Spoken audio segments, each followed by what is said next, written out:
And welcome to another episode of TV on TV. This is an election special.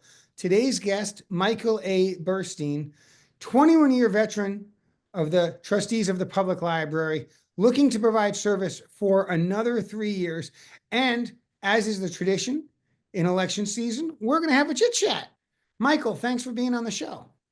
Well, Tommy, thank you for having me on the show. As always, I So always enjoy talking. it's always a pleasure. Michael and I go way back. But Michael, some folks don't know um, much about you. So tell us what you've been doing your whole life.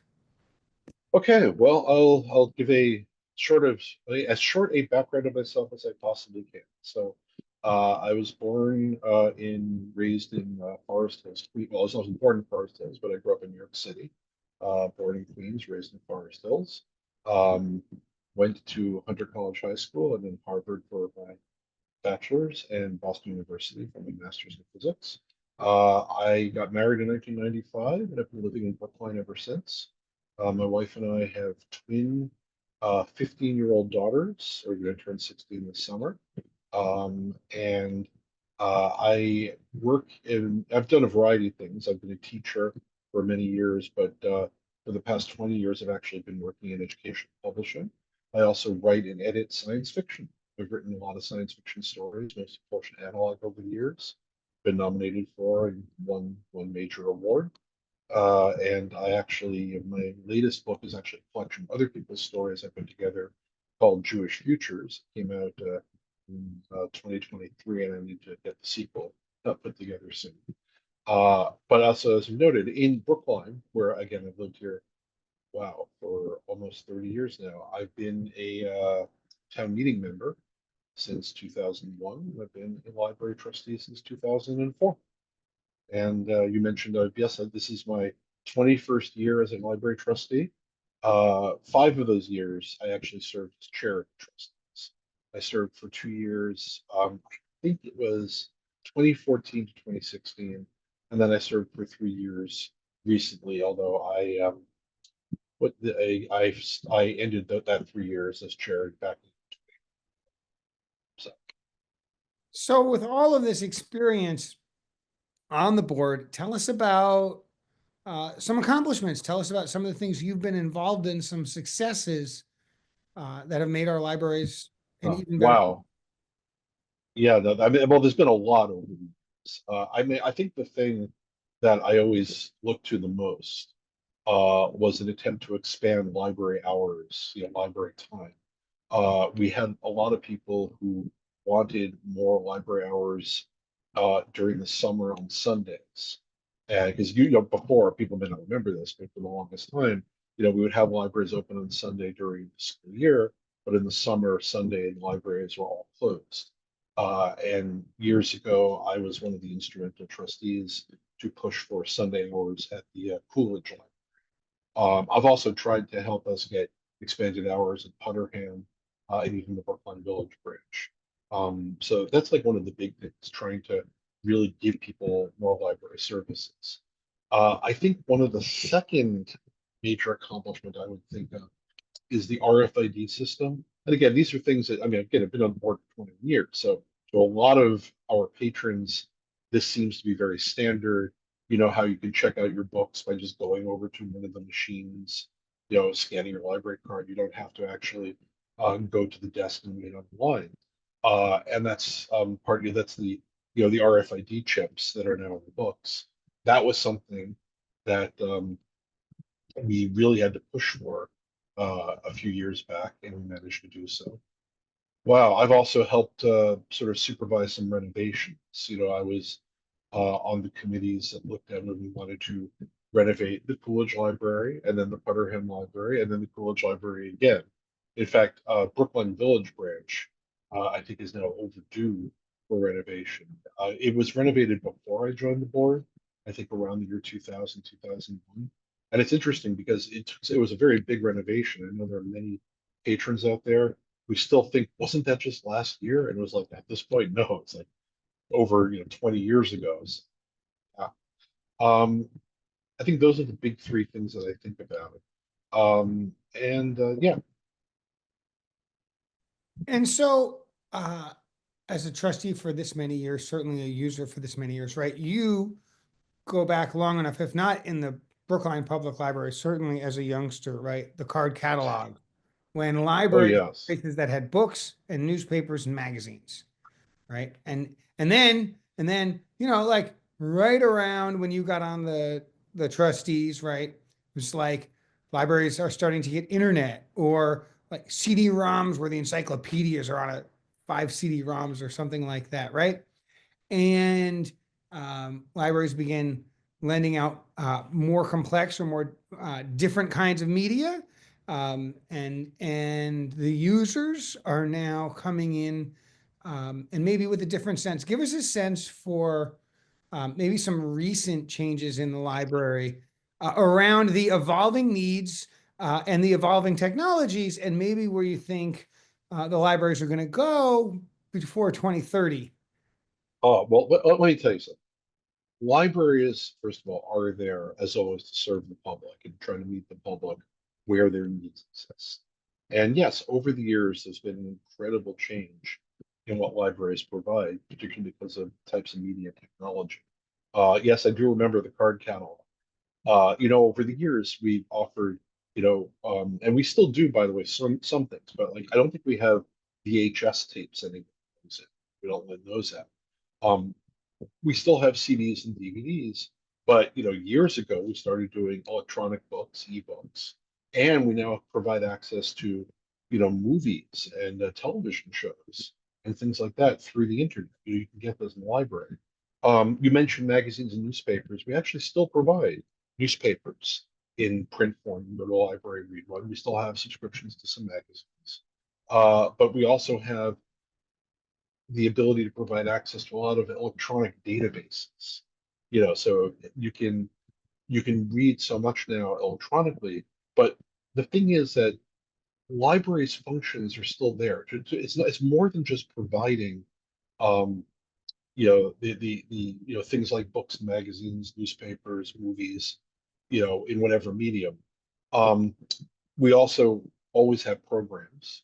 I remember during the recession that took place 2007, 2008, we started running programs on how to build up a better resume to help with job seeking. We found those were very popular. Um, we started a library of things years back. We can lend out games. We can lend out um, baking.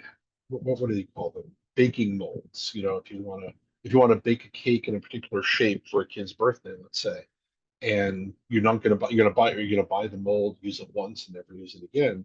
You can borrow one of those from the library. We have a library of tools set up. So if you need to, let's say you don't want to buy a whole toolkit for this one particular tool you might need for a home DIY project, you can actually borrow it now from the library. We try to provide so many different things, and I think that to me it's interesting because I think we have some patrons out there who probably do a lot of that I know for sure do a lot of borrowing ebook, and some of them never actually set foot in the library, but yet they are using our resources. But on the other hand, we also have patrons who, will borrow books on print. They will want, they'll borrow 10 or 20 books as a print book. I kind of straddle the lines in both. I've borrowed both ebooks from our library and I continue to borrow print books. Um, I think I also want to stress that one of the advantages that we have with our library system is that we are part of this Minuteman Library Network. I'm assuming that most people know about these things, but you never know. We actually are part of a consortium, a whole bunch of libraries in Eastern Massachusetts that lend materials back and forth along the a whole continuum of each other. So if let's say there's a popular book out there and you want it, and our town budget allowed us to buy maybe one or two copies, but there might be six or seven in the whole system, and we can borrow it from another library, and you can borrow it from another library, and it will go through right to you. So these are some of the things I'm very pleased about with our libraries. I've been a big believer in libraries from the time I was a kid. I remember the first time I visited the library in Forest Hills, Queens, and actually when I was in high school, I was a library volunteer. And the time in my life that I've been a teacher, I was usually a faculty advisor to the library or the media center, whatever they call it. Always felt very strongly about So thank you. Lots to think about, lots of opportunity. I want to talk a little bit, you've been on the Board of Trustees for a while. You've had, over the span, several library directors. Our most recent one, Amanda Hurst, seemed to have found her groove, but then resigned. And I was wondering if you could shed a little insight as to sort of, did something go wrong there? Was it just simply a bad fit?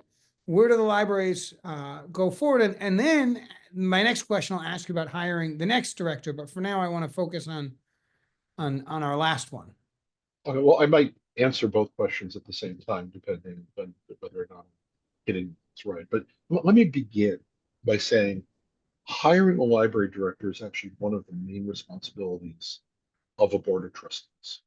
A library director reports to the board of trustees. They're like one of the few department heads that doesn't report to, well, I mean, the library director does report to the town administrator in some ways. You know, they are a department head. They have to work with other department heads. They meet with the town administrator, but it's really the trustees who have the overall hiring and firing responsibility over a library director. My time on the board, I have overseen three library directors. When I first started, we had Chuck Flaherty.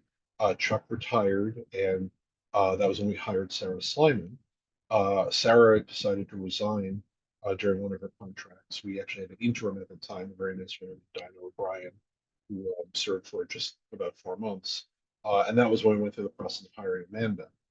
Um, the thing about hiring a library director is that should be a complicated process in some ways. You have the way I did it as chair of the board at the time, and as it was done before. You set up a committee, a screening committee. HR of the town's human resource department helps you get applicants. You cast as wide a net as possible, so you get as diverse a group of applicants as possible. You look over resumes, you figure out which candidates you want to interview, you talk to them. Um, you then have the screening committee will then hopefully find some good candidates to recommend to the full board. And then the board spends their time going over the resumes, the letters, and the whole interview process. And the candidates come and they meet with the staff of the library and with the board. And then you figure out who you want to hire. And what I will say is that when we hired Amanda, she seems like a very good candidate, not just on paper, but in the interviews. The trustees met with her and felt she would be a good fit for the library. And as I said, she met with staff. And, the staff also, the feedback they gave to the trustees, they felt that she would be a good fit for the library. It turned out that she apparently wasn't as good a fit as we thought she would be from the beginning. And these are some of the issues that come up when you're trying to figure out how to make things better for the library staff, how to make sure that the director is doing a good job. As chair of the board, I would meet with the director on the phone once a week, talk about various issues that came up, try to guide her with how things would happen in Brookline, what might work well. But sometimes you have a problem where you have issues that come up that nobody anticipated, and it can be very difficult to figure out how to address those issues. I'm not sure if you know what I mean, but imagine just any situation where somebody is an employee, they have a person they report to, and then they'd like to be able to report to the person above them that the person they report to is creating some issues for them. That's an awkward situation anywhere, in any situation, anywhere. And in our case, part of the problem is that I will say that during my last year as chair, excuse me 1 second, sorry, during my last year as chair, I did find out I had a few people from the staff who anonymously had, some people anonymously had concerns, and some people brought concerns to me, but needed it to stay anonymous. And that's a problem because, one thing I've been trying to advocate for as we move forward is there a better way for us to get feedback that we can actually act on?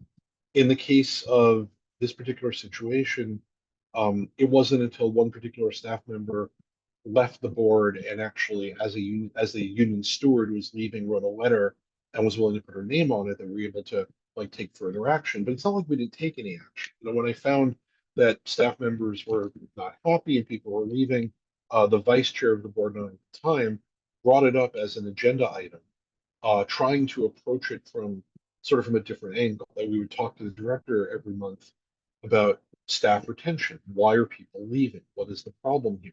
Trying to really get to a point where we can have the type of conversation we felt needed. But it can be difficult. And in the end, we weren't able to get to that conversation until after I was no longer chair and one of the staff was willing to go on the record. And at that point, we, you know, when you're a board of trustees, you have a responsibility to many people, to your patrons, to the staff, and to the director. And we felt very strongly, okay, the first step has to be, is there something we can do to fix the problem, to help the director become better at her job, to become better, at the interactions that were creating this friction and this tension with the staff. And interestingly, the director decided that she would resign. Before we did that, we had started the process of hiring a consultant. We actually are still bringing in the consultant to talk to our current interim director, talk to the staff, to try to figure out some steps we're going to take as we hire the next director. But the previous director decided, with everything going on, that she didn't want to be there anymore, and decided to resign. And we were fortunate in that we had a assistant director who was willing to take on the role of interim director right now while we go through the process. And we have an assistant director who's actually been with us for a few years now. So, she knows the library, she knows the library system. So that's a temporary situation. Of course, the trustees of the public library will search for and presumably find a new director. Can you tell us a little bit about how you expect that process to play out, timeline, priorities, that sort of thing? Well, I expect it to play out this year. I'm not really at this point. I'm not really sort of the one overseeing the process or in charge of it.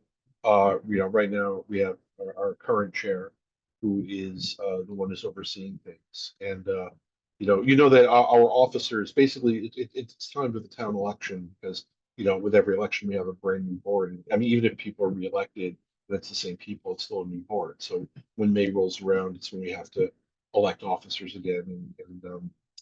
And in this case, though, I think we'll probably keep moving forward with the same people. And what will happen is, once we've met with the consultant and the consultant has talked to us and staff and to the interim director, we'll probably have some better feeling of what we need to be looking for moving forward and how to make things work better among everyone.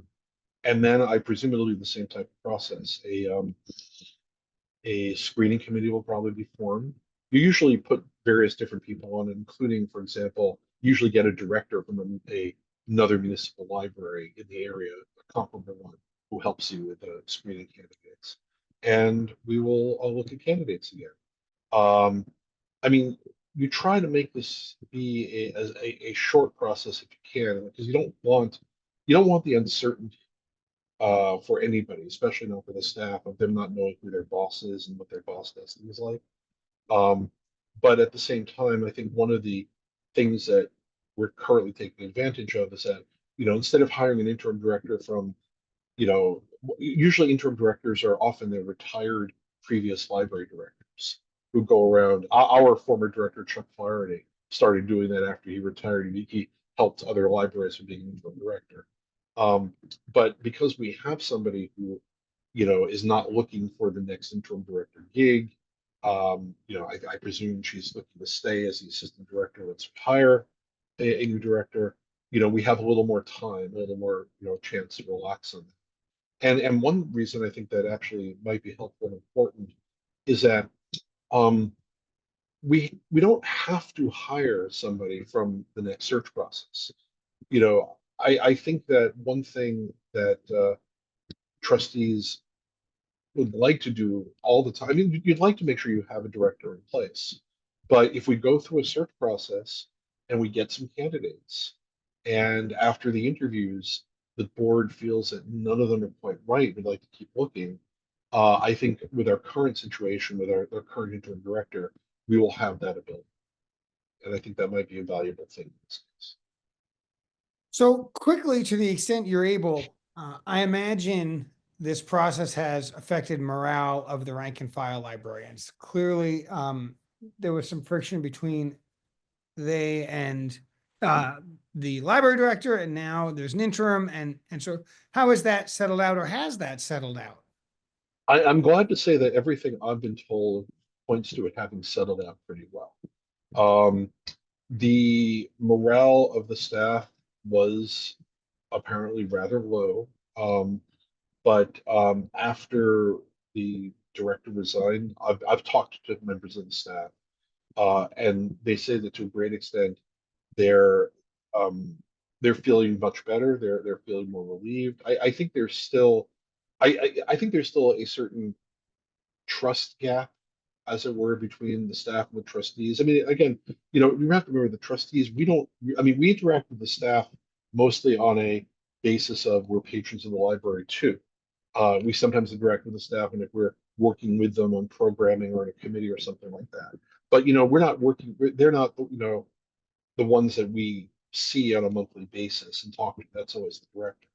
But the feeling I get is that the staff would like to trust the trustees more, but right now are feeling relieved about the fact that we have this plan moving forward, that an interim director is in place who is someone that they know from her, having been assistant director many years, and someone that they trust.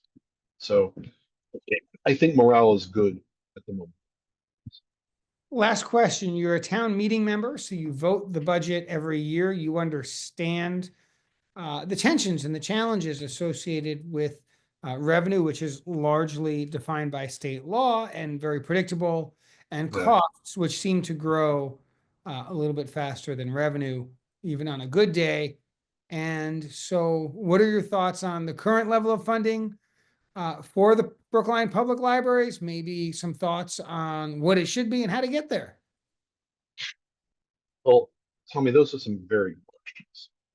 Let me start off by saying that the library budget is about right now this year, I think $4.7 million is what we're looking at for fiscal year 26. We're talking about a very small piece of the whole town budget. The town budget is, I actually don't even remember this year, for around 300 million, I believe, or something like that. It's higher than that. Yeah, the 4 million, the 5 million that goes to the library is very small. And the fact is that there is a rule. There's a state. I don't know if it's a law or regulation, but it's overseen by the MBLC. That's the Massachusetts Board of Library Commissioners. Every year, all municipalities, to keep their library accredited, have to raise the library's budget by a certain percentage.